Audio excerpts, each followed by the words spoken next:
We've grown used to fierce protest and argument here, but not on this scale. Because today has felt like a historic moment as inside Parliament they finally get to vote on the plan to leave the EU. Ministers set off for work this morning knowing the odds are stacked against them. I mean, this is a very, very important day, and I hope everybody will think very carefully about why it is right to support this deal to take us forward. Thank you very much. Is your deal facing defeat this evening, Prime Minister? Theresa May headed for Parliament knowing the fate of her deal, the fate of her premiership, hung in the balance. Can you move back, please? Thank you. Heading for Parliament to the Labour leader, threatening to call a vote of no confidence in the government. We will bring a motion of no confidence, and that's the right thing to do because this is such a failure of negotiation that there really ought to be a general election.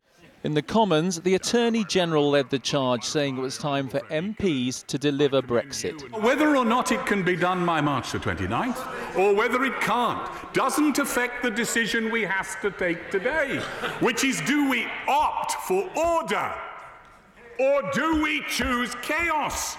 This deal has many opponents, but for Theresa May, surely the most dangerous sit behind her. This deal is so demeaning to our country that it would inevitably invite no demand reversal by the British people from the moment the ink was dry.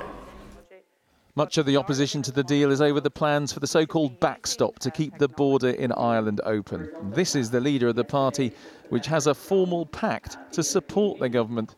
What we want the Prime Minister to do after today is to go back to the European Union and say that the backstop has to go.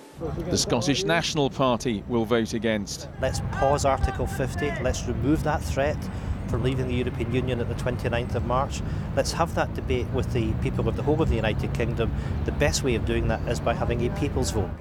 So what does this opponent of the deal expect to be the margin of defeat for the government tonight? They'll be popping champagne corks if they get a defeat of much under 100. I think that's probably the margin we're talking about. Normally a Prime Minister would quit in those circumstances. Well, indeed, I think not for a century has a government contemplated a defeat on this scale.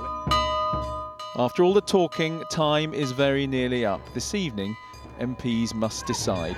Andy Bell, 5 News.